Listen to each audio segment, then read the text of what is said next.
Welcome to the Cardinals Squad Show. My name is Benjamin Garcia, host of the Ben Garcia Show, host of Locked On Phoenix Suns. The Arizona Cardinals lose their sixth straight game, giving up 40 points 4 times in that 6-game stretch.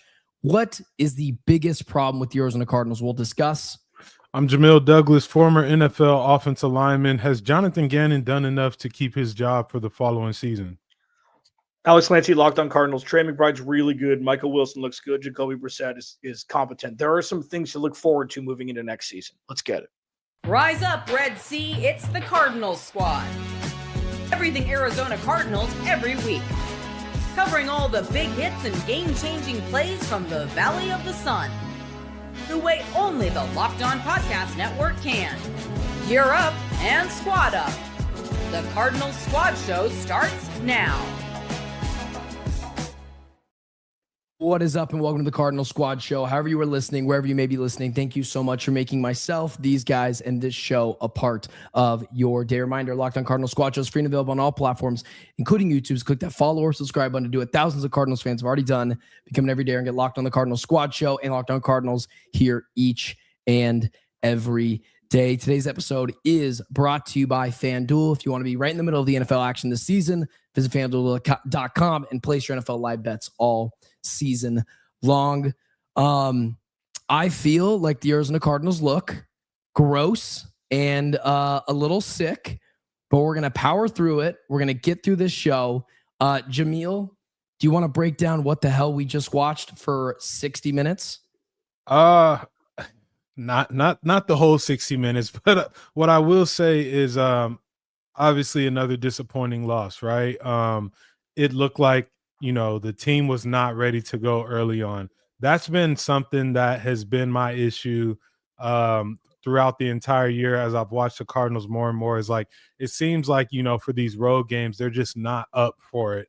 The kickoff return, the fumble on the kickoff return, even the unintentional fumble-rooski, like like the snap that just happens to go straight to the running back. That is just how the Cardinals season and how things have kind of not rolled in their favor all year. Like, that play to me was exactly how the Cardinals season has gone. And then the pick that Jacoby threw to Michael Wilson, obviously trying to force something in there, make something happen. But, man, it's just been a lot of shortcomings for the Cardinals and another tough watch, given what we saw.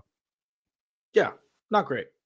I mean, I can't at this point ignore the injuries. It's not something you just can't ignore. I mean, Ben Albright, I thought it was over 50%. Ben Albright said it was over 60% injured or on IR. It's like, I know the coaching has been fantastic. I know that, when you can't run the ball, a lot of things change. But the Cardinals, in all phases, just got beat today. I mean, the practice squad guys fumbling the ball and kickoff returns after the Texans come down and score in a couple plays. It's like, it just can't happen. They scored 17 points, which is the most points they've scored in the first quarter in the history of the team. And this team struggled to score points outside of the Baltimore Ravens game months ago. This team struggled to run the ball, and a third or fourth string dude was running rush out all over this team. So there's a lot more questions and answers, and these aren't the fun questions like they were going into the season, even though there were a couple positives to take away, including the offensive line play today. So yeah. I went back and looked at the teams that scored 40 points in a game, like beating the Arizona Cardinals this year, how many times they've done it, and if they've done it, what teams they've done it against. Seattle's done it twice, once against the Cardinals, once against Spencer Rattler and the New Orleans Saints. The Rams scored 40 against the Cardinals and the Niners. 49ers have done it only once all year against the Cardinals, and the Texans did it against the Cardinals against the Lamar-less Baltimore Ravens. They are starting to not only become teams like get right games, they play really well, and it helps propel these teams to new heights. And like Clancy read the statistic of the Texans' most points in the first quarter in franchise history. Why are all these things happening to the Cardinals? Like, it's compounding issues each and every week. 100%. And that's the part that bothers me, right? It seems like every time someone plays the Cardinals, it's time for their offense to click. And even, we talked about this earlier in the week, like the defense did not look good today. by any means. And when you have a defensive-minded head coach and someone who prides himself in defense, those type of things cannot happen. It can't be a 40 burger on your team. I just feel like, at minimum, you should be able to hang your hat on, we're going to hold these teams. Obviously, your offense has to do their part, stay on the field as well, which the Cardinals have had an issue extending drives. But I don't know, man. It just seems like, they're playing these teams at the wrong time. I said it is a bad time to be playing the Texans. Feel like they were catching their stride. But also, like, every game that you play can't be like these teams coming out party. Yeah, I usually say this is kind of a joke, but in this time it's serious. The time between Christmas and New Year's and nobody knows what day it is. And it's like, well, am I supposed to be working now?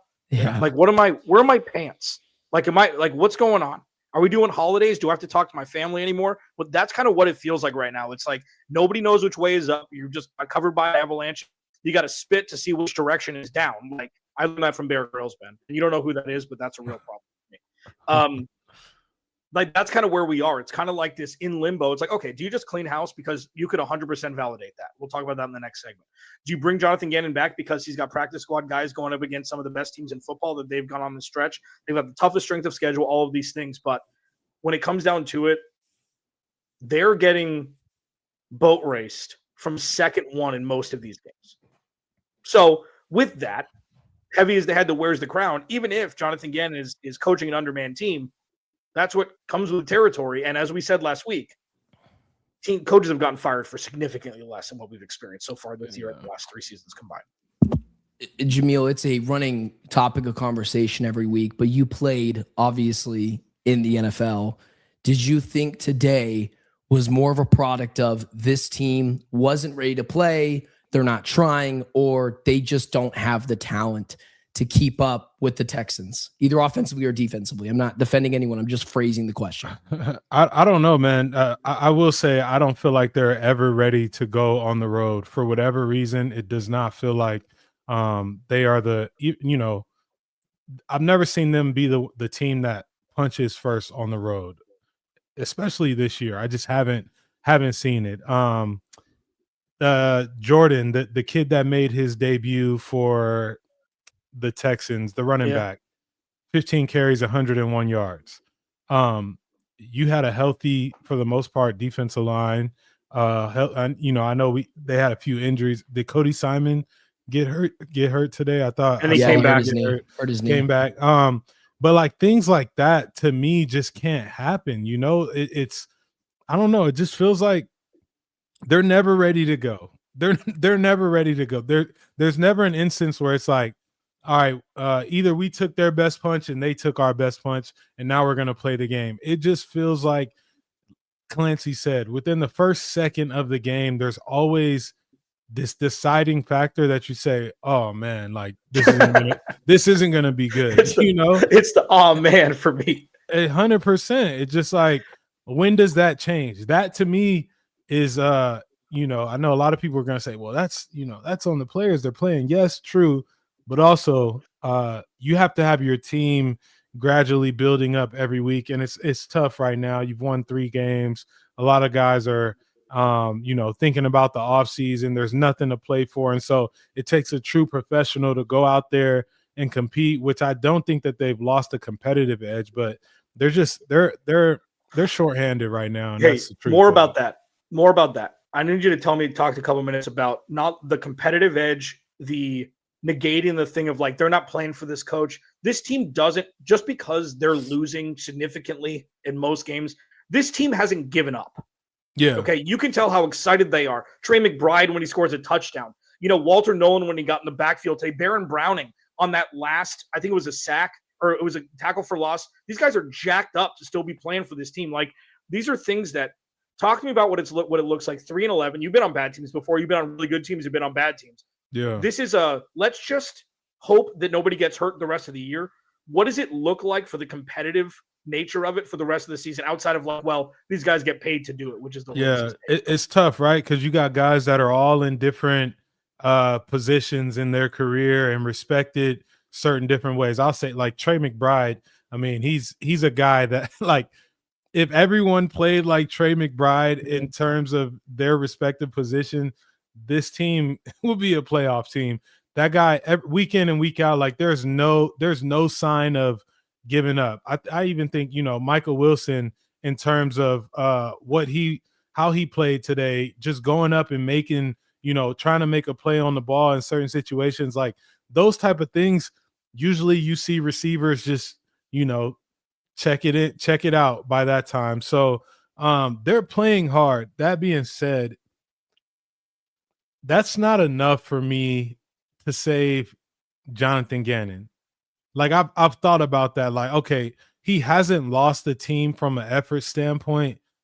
Do you is that a point for him? Yes, it's a point for him, but players love coaches and play hard for coaches all the time. That doesn't mean that it gives you a competitive advantage in terms of wins, I'll say. So it just doesn't do enough for me in Jonathan Gannon's case.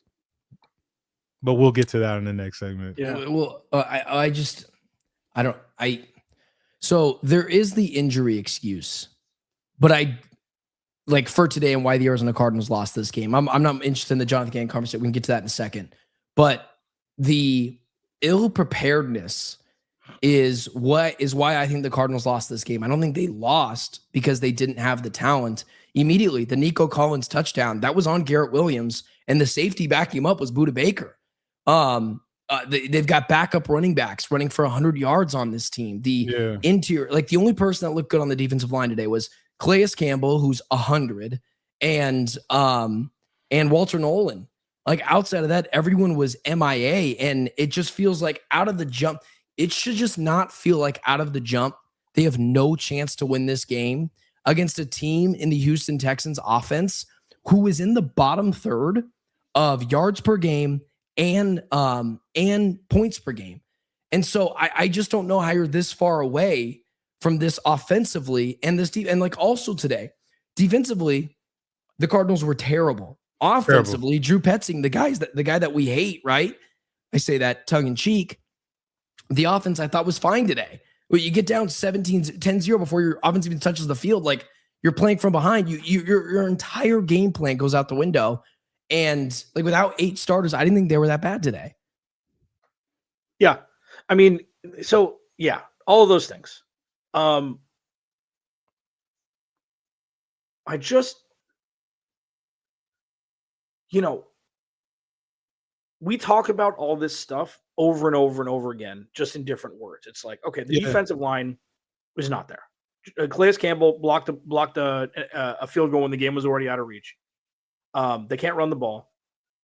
They got it. I'm assuming they had to play a lot more single high today because Dadrian Taylor-Demerson and Jalen Thompson were out.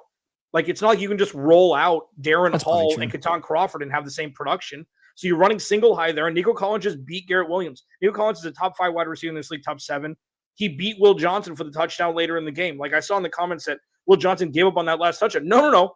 Nico Collins is one of the best route runners in football. Yeah. And Will Johnson is a rookie. Why would Will Johnson give up after the bye week? Yeah, it's not an original story, especially because Will Johnson's never played more than 12 games in his career. I guess 14 with the playoffs in college or whatever it is that year. But this is a bad football team in every level of the game. And the offense look fine. Like, I think Drew Petzing people just need to chill for a second. Like, if you want to fire him, cool. You want to not bring him back, that's fine. Jacoby Brissett, Michael Wilson, and Trey McBride are doing things when everybody knows that's what's going to be done, and you can't run the ball. So it's like, is that nothing? Let me ask you this before we pivot. Is garbage time pitch and catch like half as valuable? Or if this is a 2-score game, when the Cardinals, it was 2-score game, 33-20 with 7 minutes left or whatever, and they decided to punt the ball, which is idiotic, but it doesn't really matter at this point. Is garbage time throw and catch and touchdowns just completely not important in the grand scheme of things? I don't know. That's my biggest question when it comes to the numbers. I don't know, because a lot of these numbers have come when they're down and you got to pass it and things like that. And so it's hard to judge, right? Because we've seen them score in garbage time and this game wasn't as close as it seems. I mean, it's still a 20-point deficit, but even with that, like, I don't know, man. The garbage time question is tough for me to answer because you're still competing, but also the game's out of reach. So, and unfortunately, we've seen the Cardinals in a lot of garbage time situations the past few weeks look somewhat decent where it's like, oh, they're moving the ball now, you know? So it's hard to gauge, you know, because if the game were close, we get a better gauge on just how well the team is playing. Right. I just the toxicity that has come with trying to dissect all the Cardinals issues, like it is so frustrating. And the main person that we're going to talk about now that Kyler Murray is gone, his conflicting reports, and if he's safe or not, did he do enough to save his job today? We'll talk about it next. Today's show is brought to you by Aura Frames. The holidays are officially here, which means gift hunting season is on. If you want something meaningful, personal, guaranteed to get a reaction, Aura Frames is the gift that delivers every time. It's not something you wrap. It's a way to share memories because Aura isn't your average picture frame. You can preload the frame with photos before gifting it. So when they plug it in, the memories are already there. No apps to figure out, no setup headaches, just instant smiles. Listen, who would want this gift? I mean, come on now. Grandparents, parents, newlyweds, anyone that loves photos, endless uploads of pictures and 30-second videos through the Aura app. For a limited time, save on the perfect gift by visiting auraframes.com to get $35 off Aura's best-selling Carver matte frames, named #1 by Wirecutter. By using promo code LOCKEDON at checkout, that's AURAFrames.com, promo code LOCKEDON. This deal is exclusive to listeners and frames sell out fast. So order yours now to get it in time for the holidays. Support the show by mentioning it at checkout. Terms and conditions apply. That's the hot button topic, Jonathan Gannon. Let's discuss it. Did he do enough today to save his job? Clancy, I'll let you go first. This is different flavors of ice cream that we've been eating for 2 months. It's like, I don't know. We talk about this every week. It's like the Jacksonville game. That was more coaching. This one, they just got boat raced from second one. He didn't throw an interception in the end zone, and he didn't fumble a ball that pretty much put the game out of reach right away. It's like, you can only play what you can play here with the practice squad dudes. And I understand, like I'm seeing in the comments, like the Cardinals, the majority of the defense is healthy outside of Mac Wilson and Max Melton and Danger Taylor Demerson, Jalen Thompson. Like, those are 4 of the 11 starters. So, I don't know. If they fire him at the end of the game, I'll be like, okay. If they don't, be like, okay. But if they continue to lose like this, which they should, not like they should, like it would be better for them, but they should like this outside of Atlanta, like what's going to get better? Like, you want to fire him now? Okay, start the search. I'm good with what at this point. I'm not resigned to any fate. I'm just good with whatever. Yeah, I hear that. I'm just going to say no. He didn't do enough to save his job. Do I think he's going to get fired after this game? No, I don't think he'll get fired. But he hasn't this game didn't help his case in terms of, you know, returning, if that's even a question. So like I said, defensive-minded head coach should lean on defense, and we shouldn't be having a conversation of a CJ Stroud. Not that he's a bad player, but we haven't seen CJ Stroud kind of have a game like this in quite a while. 22 of 29, 3 touchdowns. You know, they rushed the ball for 140 something yards on them. And the big plays, you know, I saw someone earlier say Nico Collins only had 3 receptions. Well, one of those went for 60 yards, you know? So those type of things are kind of like glaring in terms of like having a defensive minded head coach. At one point during the game, I saw a stat pop up, and on there had been, I think, 6 drives consecutive until Houston was forced to, I think, kick a field goal or punt or something like that. So the answer for me is no. he hasn't done enough. It's not all on him, but it's his staff, it's his players, it's his product on the field. So if I have to answer the question, I'll say no. So question, Jamil, follow up to that for you. Do you think, and just yes or no, because that'll help me answer this next question. Do you think Jonathan Gannon gets fired at the end of the year? Would you fire him? Would you fire him? I would. Okay, you would. Okay, so stop right there. I would, yeah. So why not fire him today? It's kind of like we talked about way earlier in the season. I think at some point, like a lot of these organizations operate in good faith with coaches in terms of you fire a coach early sometimes, and well, the record speaks for itself, but I think that you give them the respect based on how they've operated the whole year. You give them the chance to finish out the season. That also, and people may not think this, but it is well respected around the league when you do allow a coach to finish, because now other coaches know, okay, at least they didn't just kick this guy out in the middle or towards the end of the season. They allowed him to finish. So if I'm going, I know I'm going to be treated a certain way with respect and things like that. So I think Monty Ossenfort, if he is pondering the idea of firing Jonathan Gannon, I think he's avoiding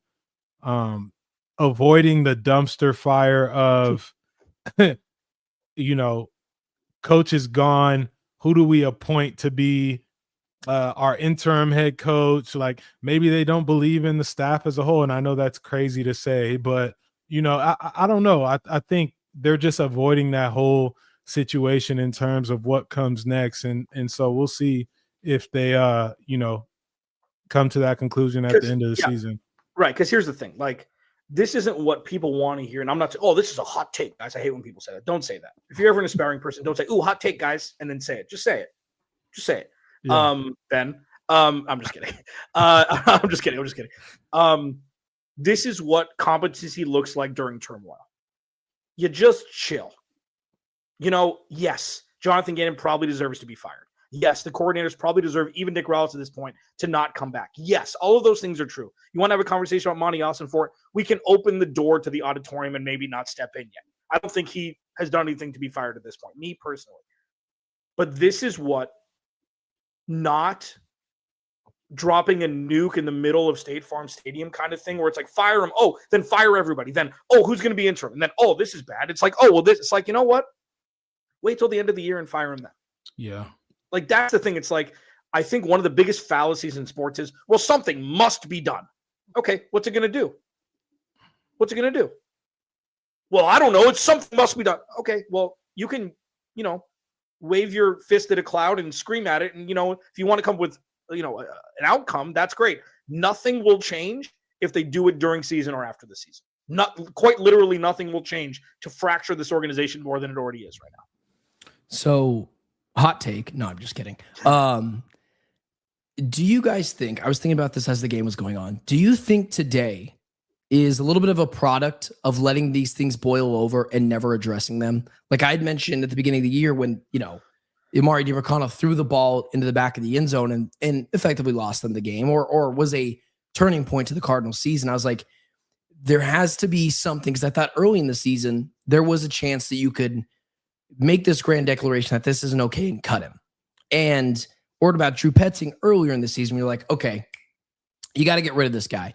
Do you guys think those two things as examples, this is a culmination of things boiling over and finally it's too late to do anything, and you're seeing the results of all those things coming together and not addressing them the way we wanted them to be addressed, and now it's blowing up in their face? Does that make sense? Yeah, it makes sense. And I think I said, the Cardinals don't have the ability to do that. They don't have the ability to cut a running back because he fumbled the ball through the back of the end zone. They don't have any running backs. Yeah. They don't have the ability to just, cut players and say, oh, well, it's going to be the next man up. Like, that is what we see from very well-coached teams and great teams. That is the New England Patriot way, when Bill Belichick was there back in the day. And, teams that have, and we talked about the Cardinals having great depth prior to injuries. Their depth has been tested this year, but they just don't have the ability to do that. And so you ride it out and you see if it's able to turn at some point. Do I think it hasn't benefited them, but also like I said, they don't have the clout to just cut players and fire coaches, and like their track record doesn't speak to that. Yeah, I mean, the biggest bingo card or the biggest joker in his hand is the injuries. That's what's going to save him. It's nothing else. Like quite literally nothing else.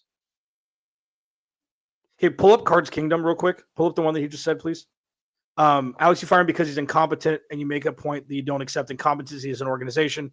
We can fire you, and it's the same result. So get rid of JG and send a message. This team has been perennially dysfunctional, and it's looked way more dysfunctional than it does right now, even though they're losing.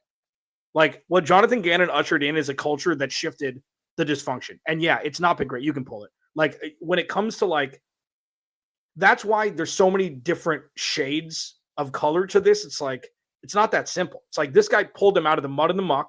And then maybe he was just the rebound girlfriend. And then you go hire somebody who's more established. Like you can't fire him and then go bring in, this new hotshot coordinator. Who are you going to bring in? Like that's the next thing. Dude, I don't know. Easier, God, I just don't know. But it's easier to have that conversation than who are you going to bring in instead of Kyler Murray when that was the conversation. It's like, I don't know, man. It's scary either way. We read the names last week. Like I keep on going back to, okay, maybe if you fire Gannon, you could find someone different who's better. And maybe that's true. But you look at the names that are out there. Yeah. The few ones out there that are interesting, Jeff Hafley, the defensive coordinator for the Packers. Do you really want to go defense again? Clint Kubiak, the OC for the Seahawks, who's been fired before as an OC twice, or at least relieved of his duties twice as an OC, one with the Texans, one with the Saints. And you look at Brian Flores, you're like, well, he couldn't get along with his owner and he's been fired before. Like, let's say any one of those guys like are available and can be had. Why would they take your organization in a field of teams who are probably going to need head coaches? Why would they pick yours? Like, I don't understand this idea of wanting to just get rid of Gannon when there's clear reasons why he potentially isn't fulfilling his duties. And you look at the field and you say, there's a really good chance you just do worse.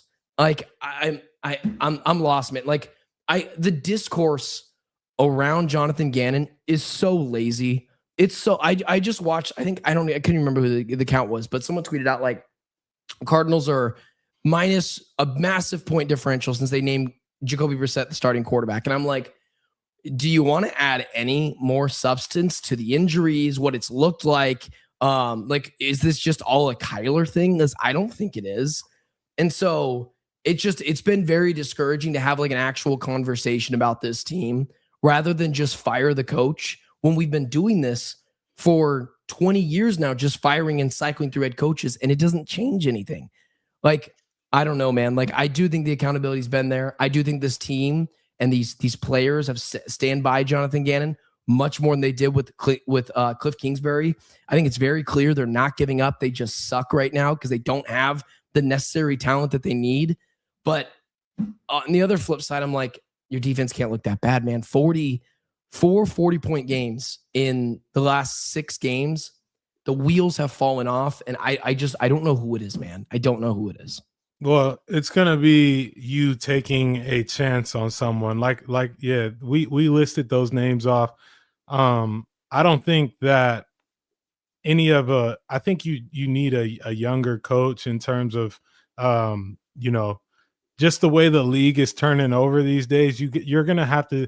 It's kind of like when the Eagles took a chance on Sirianni, and you can have your opinions on Sirianni. I personally think that he was not ready to be a head coach, but you're going to have to take a chance on someone. There's going to be a cycle every year of people, offensive coordinators and all these people. And of course, they're going to take the most attractive jobs and the ones that have the quarterback already.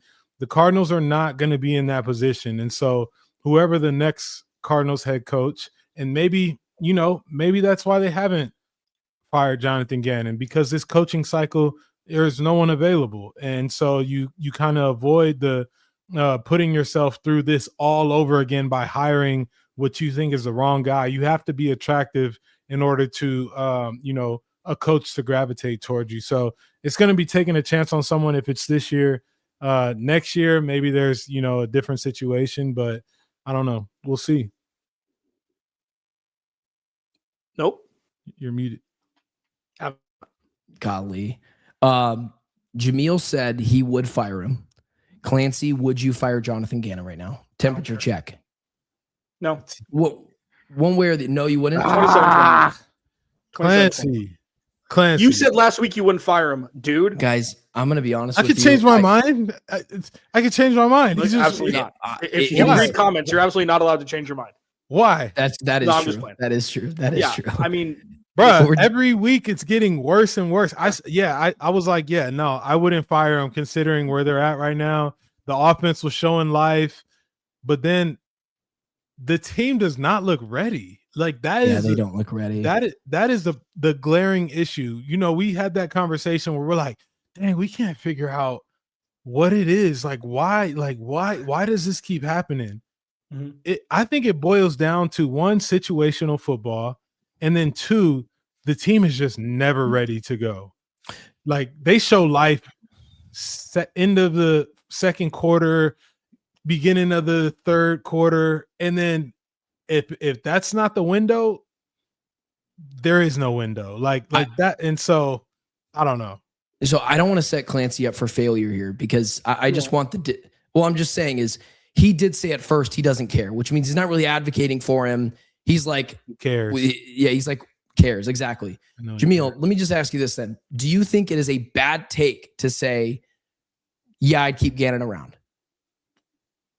Like that'll tell me. Or do you think? I don't think so you agree. Take. Okay, so you agree then that it is very possibly deeper than just the head coach. No, I think it's the head coach. Okay. Well, all right. Well, that I took. It's not the toughest strength of schedule and the most players on IR in the NFL by a landslide. Okay. Here's where I'm going to play in the middle, and I hate doing this. I think I would fire him, but I don't think it's anywhere near a bad take to say not to. Even though, again, Clancy's on the who cares at this point? Bring him back or don't. There were some positives to take away from this game. Clancy and I both projected 10 sacks in this game from the Texans.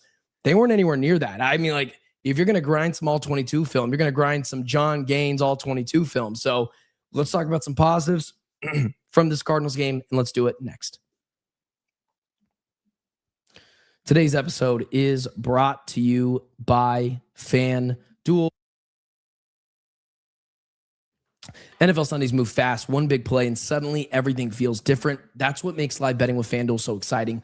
You're not just watching the game, you're reacting to it in real time. With FanDuel, you can place bets as the action unfolds. Every drive, every momentum swing, every highlight moment. Live betting is best when the game starts to shift. Receiver gets hot, the defense tightens up, or the momentum flips after a turnover. FanDuel lets you jump into that moment.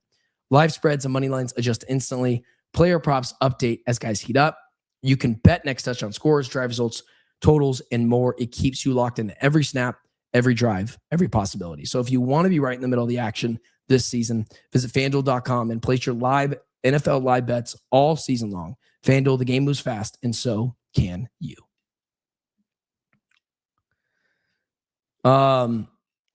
Let's do the thing that maybe people might have missed. They might have missed some positives. They just look at the final score and they say this team is terrible. I would have never guessed. Let's start off here with the offensive line.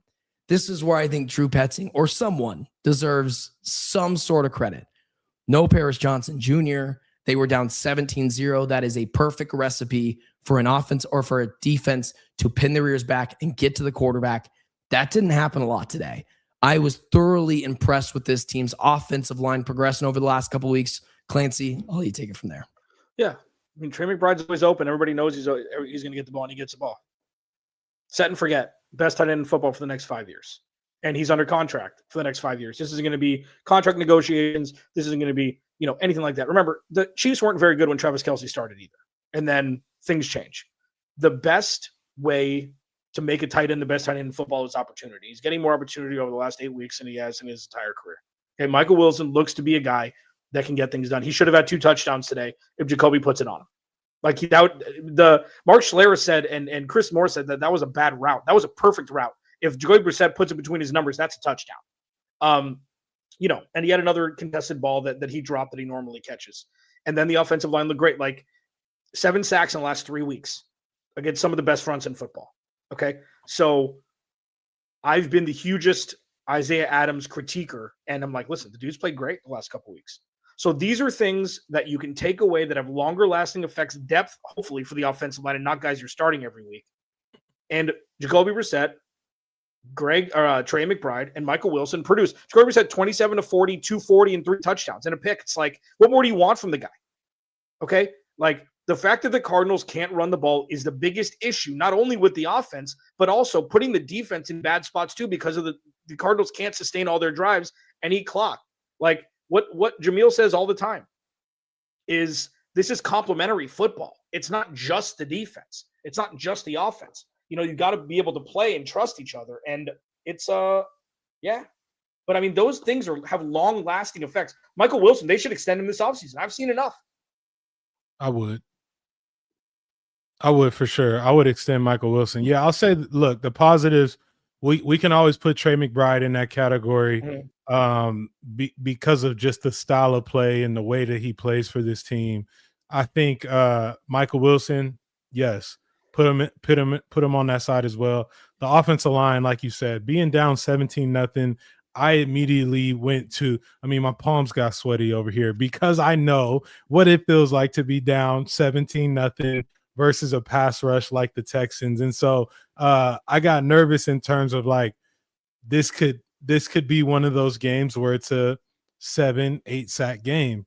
It wasn't that. I thought that I would put them in the positive side just in terms of the way that they played. It's not easy to go out there when you're down and continue to put together or put good product out on the field. And so I think they did a good job. Like you said, Jacoby threw the ball 40 times and he was sacked twice. So credited 2 sacks on the offensive line. And so yeah, I would say those were the positives.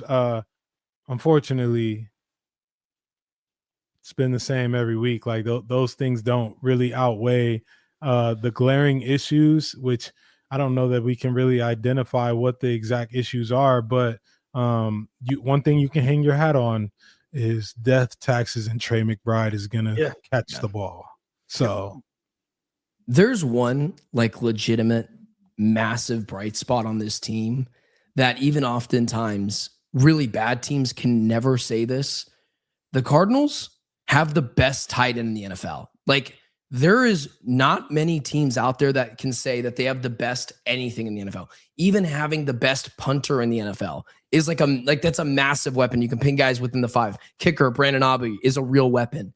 When you have the best something in the NFL that you can just keep going to, and teams know they're going to feed him 15 times a game, and he still gets open, and he's not the biggest guy in the world at all.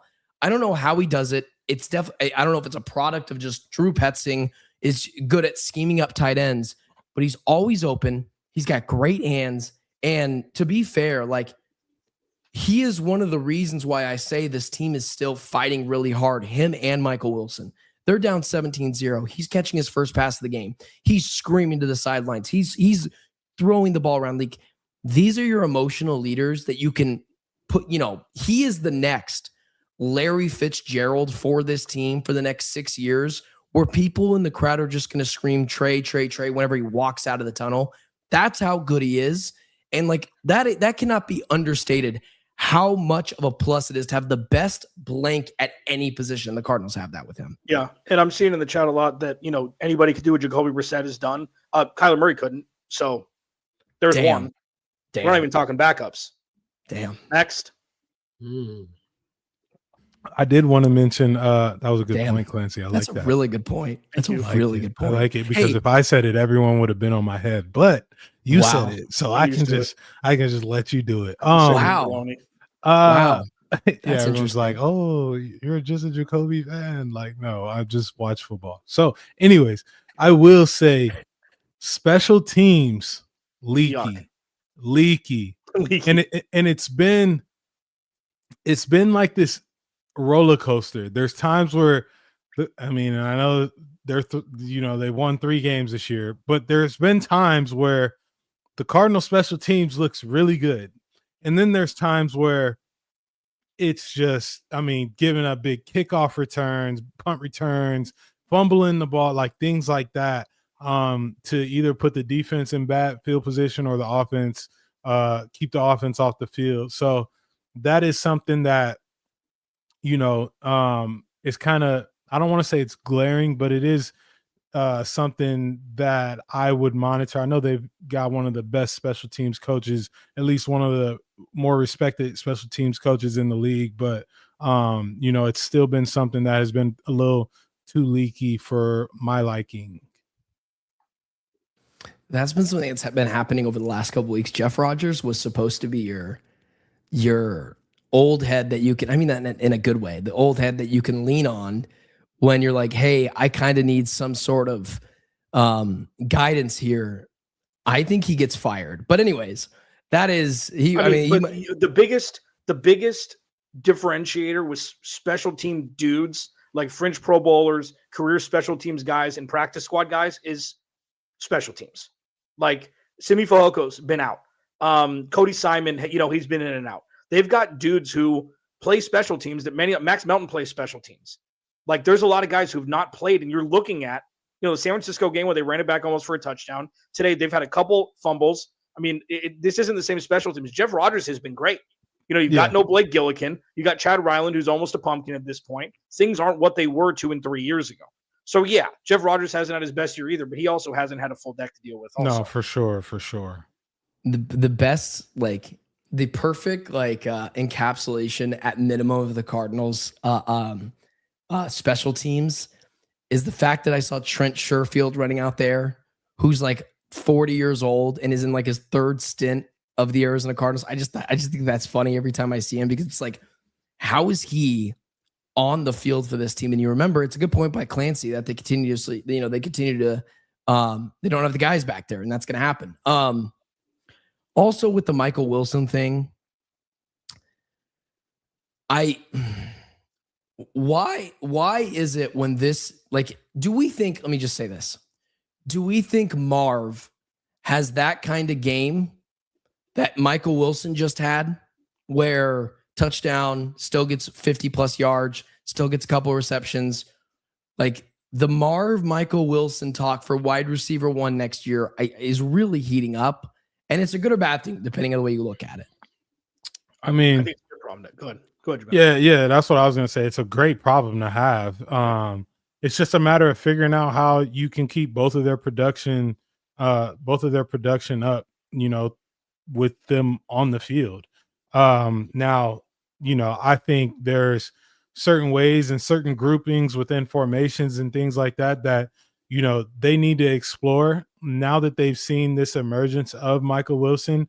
I have no problem with, you go 11 personnel, but it's Michael Wilson on the field, and Trey McBride. And then, you run it back with just Marvin Harrison on the, there's got to be a way in which, if you can't get it to them, if you can't get their production while both of them are on the field, you take out the issue of saying, well, Marv's over here and Michael's over here, I got to throw. No, all right, just put one on the field then and figure it out and get it done, because there is a way to do it. But I think it's a great problem to have. I think, with obviously Trey McBride in the passing game and how dangerous he is, you don't have to worry about your pass catchers. Now you need to just address your offensive line and your run game, and that fixes the offense. I even if it's a Jacoby Brissett back there next season, if you address the offensive line and the run game, this team is night and day difference in terms of what they're going to look like on offense. So I think it's a great problem to have. Moving forward, the biggest indictment on on Drew Petzing is that he hasn't been able to figure it out with both of them. Yeah. Like that's the biggest one. Like the most future pacing Drew Petzing issue. If you're going to be like, oh, you got to bring him back. Well, there's so many mouths to feed at this point.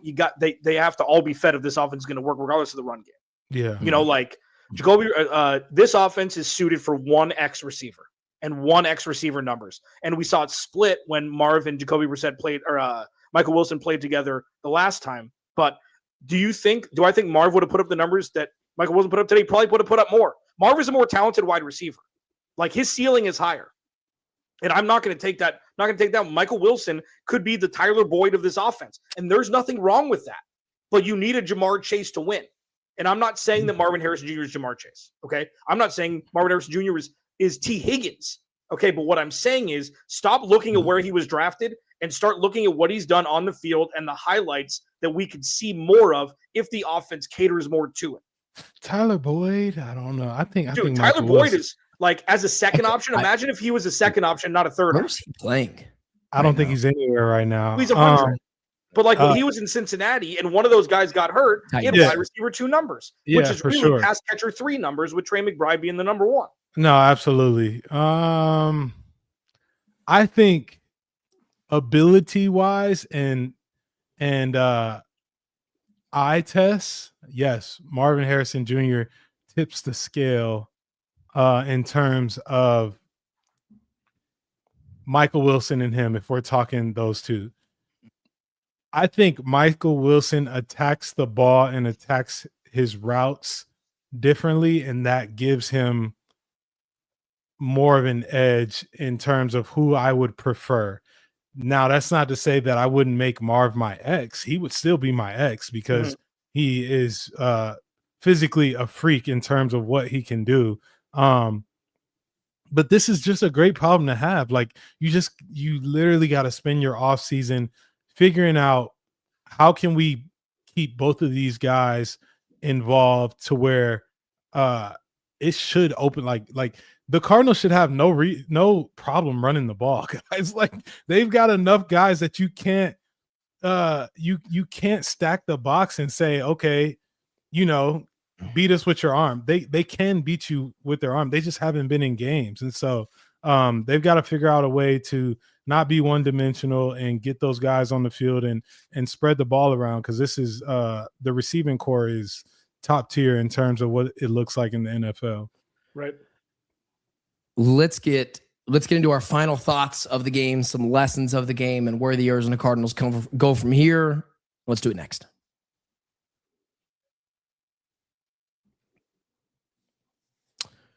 All right, guys, let's close out the show. So I want to start with this because I want to start a dialogue here, kind of lessons of the game, because, and I won't let people try to convince me otherwise, this team is playing hard. And so because of that, I think that's what probably Michael Bidwell was looking for. There's no way he's that incompetent to say, well, over the last couple of weeks, you got to win 2 games with a 40% of your roster, and that'll tell me really what kind of a coach you are. I think he's already made his decision because of how Gannon has conducted himself over the last couple of years. So when I see that there's going to be major changes happening, it probably tells me that there's a chance Drew Petzing and Nick Rawlis are gone, along with Kyler Murray. Those are the lessons that I'm getting from this game of like, they're going to clean house for everyone outside of Gannon, regardless if that's what I want or not. Well, so you're saying Gannon stays and Nick Rawlis and his assistants go? I think Gannon's 2 top assistants, Rawlis and Petzing, are gone. I think that like that's the only when I see he's gone. He should be gone then. Listen, this is a bad argument, but I'm just saying they did this with Nick Sirianni. They fired his 2 OCs in DC, and after a bad season, they left for head coaching jobs.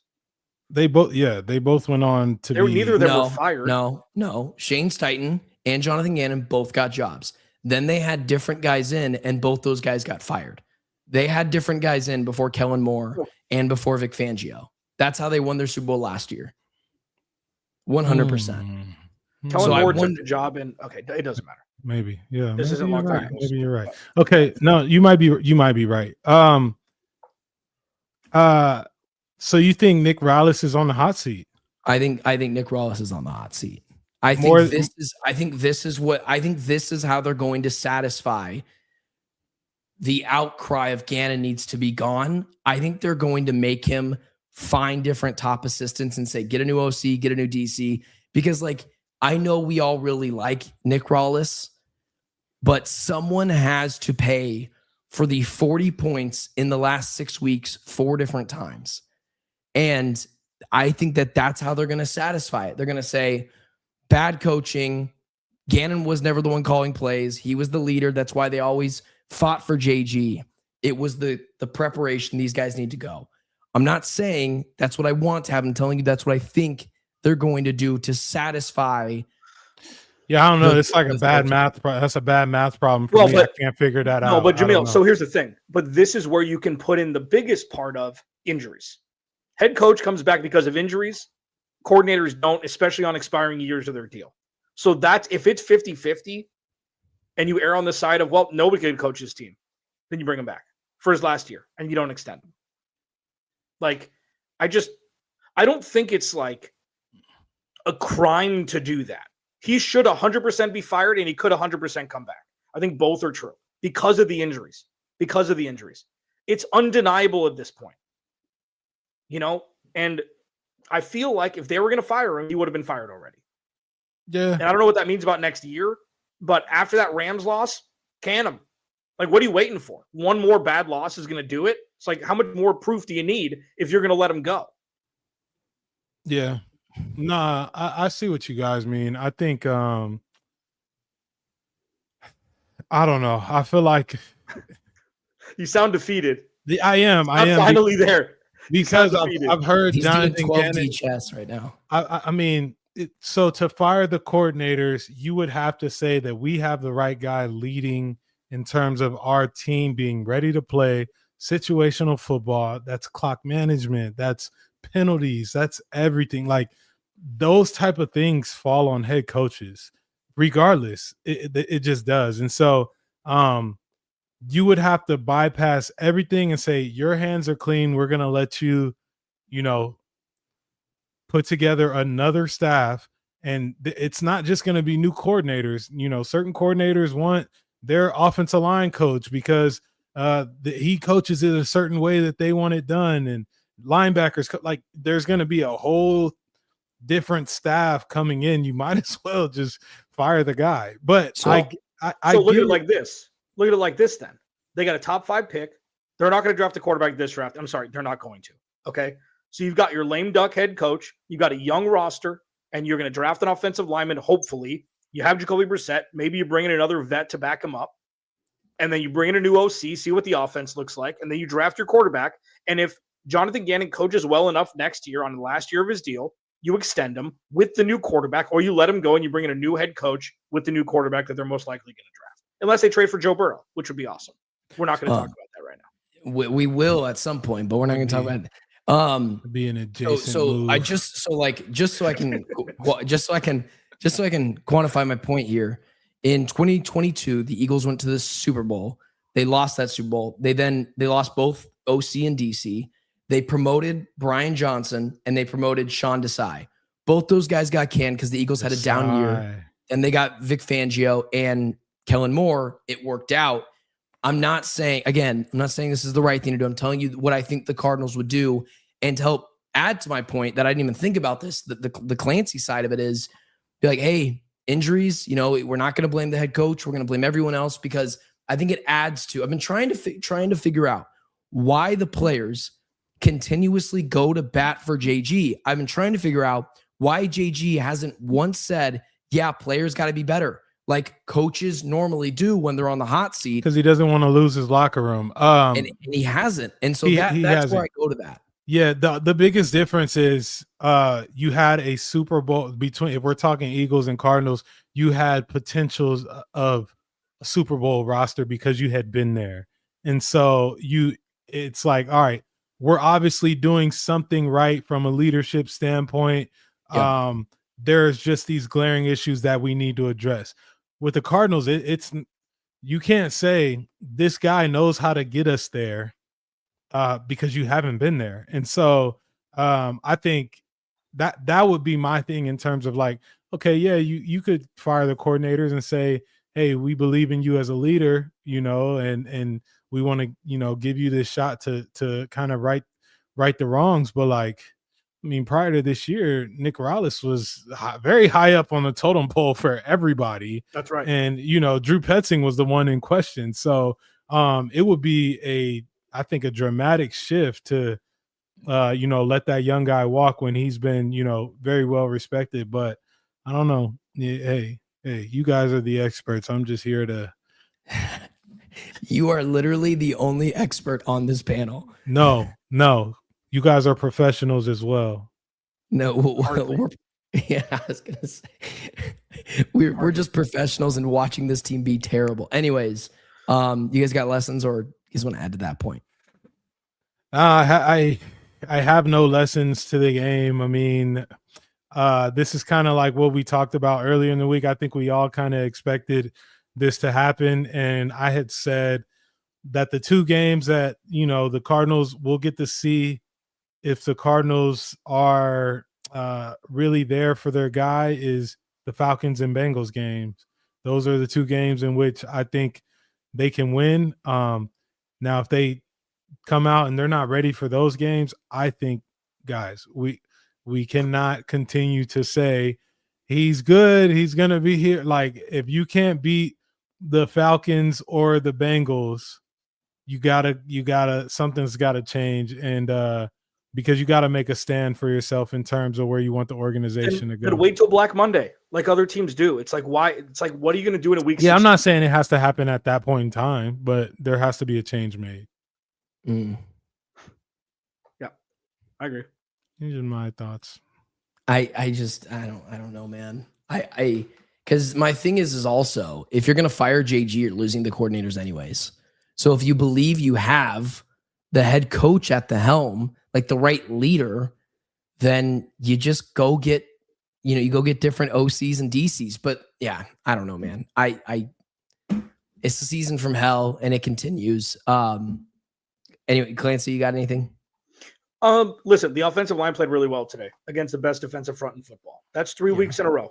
Strung along where everybody knew they were going to throw the ball. They weren't able to run it. A couple of weeks ago, Jacoby Brissett was the leading rusher. So you got to give the flowers to the offensive line where they're due, especially because they have no starters outside of Yalta Froholt out there. Like, that's a redeeming quality. It is. And it's, I don't know. Like, you've got to take the little wins to kind of salt away to, listen, we got to talk about, there were positives today. Okay. Like, they lost, they got embarrassed. There's a lot of bad, but the good is long sustained good. And offensive line depth that kind of took a hiatus for 6 weeks in the middle of the season is playing pretty well. Like, Will Anderson was a non-factor today. Daniil Hunter was a non-factor today. That means something. And that's good film to watch. Jamil, let me ask you a question before we get out of here. How much of chicken soup for the soul is watching good film when you're 3-11? Oh, it means it means seriously. A ton, because the ceiling could be caving in the whole building, but you walk in the offensive line room, and as long as those guys still want to play for the rest of the year, you got a chance. In terms of like things looking competent out there. I know that they're out of the race, but yeah, any bright spot you can find in terms of this season is a good thing. Let me ask you this too before we leave. Here's one last really good one. Between Daniil Hunter, Will Anderson Jr., and Walter Nolan, who was the best defensive lineman today? I don't know. I thought Walter Nolan was really good today. I thought Walter Nolan played well, and that's another bright spot that I didn't mention. Every time that kid's on the field, he's in the mix, and I think they got to be happy in terms of that pick, and obviously you want him to be healthy throughout the year. But when we've seen him play, he's looked like a justified first-round pick. Yeah, he's going to be a star. Another long sustained thing. Will Hernandez. Wow, there's too many same name people. Will Johnson played pretty well today. Outside of when you lined up against Nico Collins, who's a top guy. Like, it's going to take some time. How much time? How much time?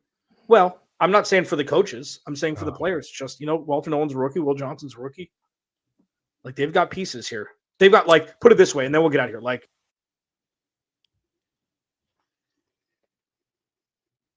your mic went out. Your mic is out. What a heck of a. It was a cliffhanger. Put it this way, and then we'll close out.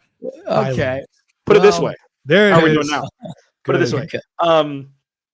For so long, it was Chandler Jones and Patrick Peterson, and that's it. And it was Larry Fitzgerald.